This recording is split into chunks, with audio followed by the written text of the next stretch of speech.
Not all boxers come from privileged backgrounds. Many rise from poverty and despair, using boxing to fight their way out of an ugly lifestyle. In fact, most of your favorite boxers faced some sort of challenge as a youngster. Sometimes it takes some unfortunate events to change someone's life for the better. These are boxers that came from nothing.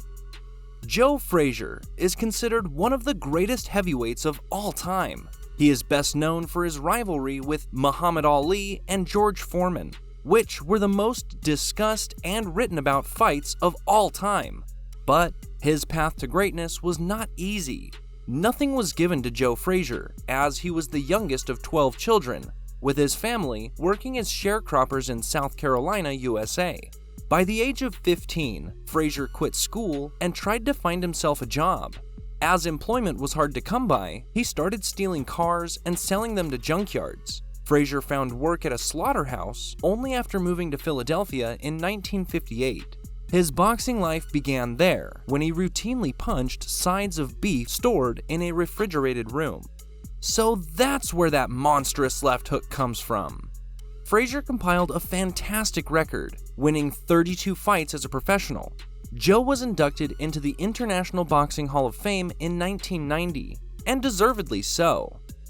From a current Hall of Famer to a future Hall of Famer, Manny Pacquiao is a man that has earned the title of Fighter of the Decade. Now, that suggests how good he was, but do you know how he became a boxer? In his own words, he said, "I started boxing because of poverty, and we needed something to eat." His first professional bout, which took place at the age of 16, earned him only $20. Manny earned his money by selling cigarettes and fighting in the ring.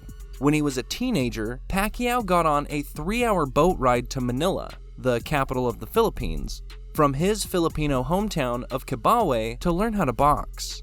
After that, he took on the sport as a means of survival. Pac-Man knew he had to fight in order to feed himself. He made his professional debut as a junior flyweight in 1995, where he went on to win via unanimous decision. His rise from poverty to the top of the sport was made even more remarkable by his life outside the ring. Of the $500 million he earned over his fighting career, he donated $200 million of it. What a guy!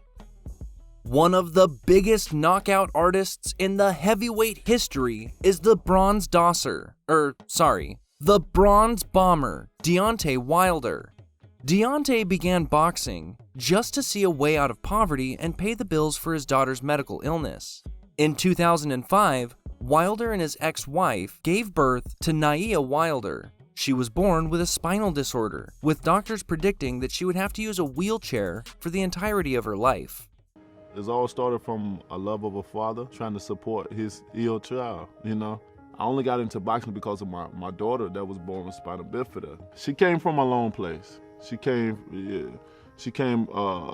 very far, from what doctors said that she would maybe never be able to do, like walk or have a natural childhood ability of learning.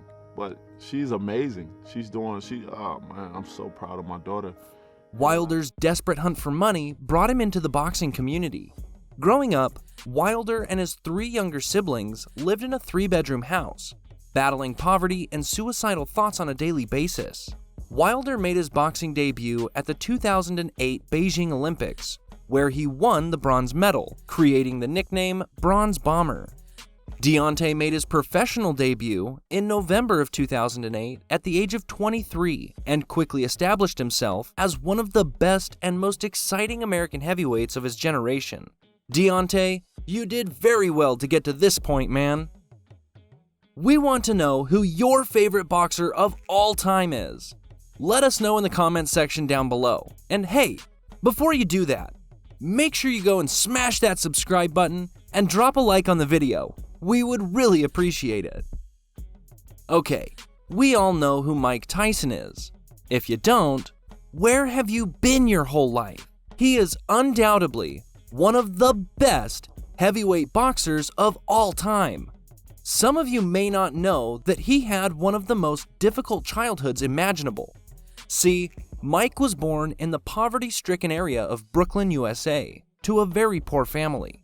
He was constantly involved in trouble, whether it be physical fights or verbal fights. When talking about his childhood, Tyson said, "I must have had 3 or 4 street fights a day from the age of 9. Iron Mike later revealed that he was a staggering 200 pounds at the age of 12, which probably explains why he won so many of his street fights. 200 pounds? How is that even possible at that age? Good lord, man. Sadly, Mike Tyson's mother died when he was only 16 years old, and his sister died when she was 24. Tyson was arrested more than 30 times by the time he was 13, with one of those arrests changing his life forever. He was sent to the Tryon School in 1978, a correction center for juveniles in New York, USA. The school's physical education teacher had introduced him to legendary boxing trainer Cus D'Amato, and let's just say that the rest is history. No boxer had a harder upbringing than Sonny Liston.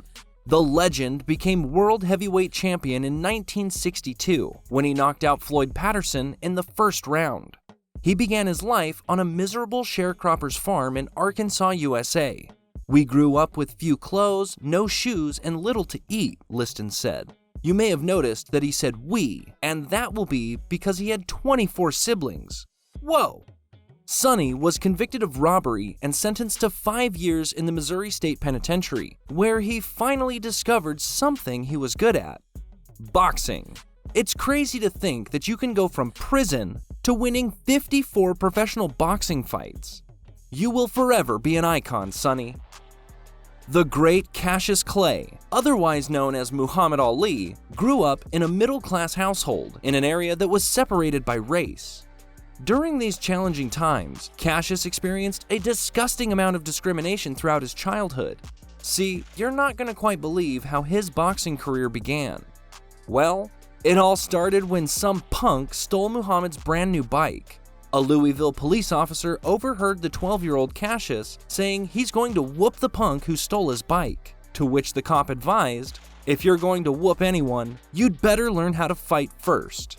The young boy took his advice and, well, let's just say that he went on to become the greatest boxer of all time. He created a completely new, playful, and fleet-footed style of fighting that is still unmatched to this day, just like his trash talk. Everybody stop talking now. Attention. I told you, all of my critics, I told you all that I was the greatest of all time when I beat Sonny Liston. I told you today I'm still the greatest of all time. Never again defeat me. Never again say that I'm going to be defeated. Never again make me the underdog until I'm about 50 years old. Right. Then you might get me. Floyd Patterson, the gentleman of boxing, was born in January of 1935 to a family of 12 brothers and sisters that were in extreme poverty.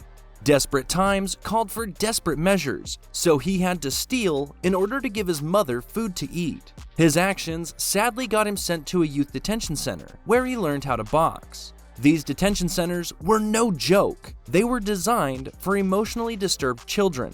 Like Mike Tyson, Floyd actually trained with the legendary Cus D'Amato. Patterson learned the sweet science and rapidly ascended onto the big stage, where he went on to win the gold medal at the Helsinki Olympic Games in 1952. He was also the first to hold the World Heavyweight Championship twice. Not bad, Floyd. Not bad at all. These iconic boxers have taught us all that no matter how difficult life can be at times, we never give up. It's no secret that to be a world champion like these guys, your diet needs to be on point. Well, you must be thinking, I wonder what fighters actually eat to perform at the highest level. You need to click this video right here because this is what boxers actually eat. Come on, dude, just click the damn video.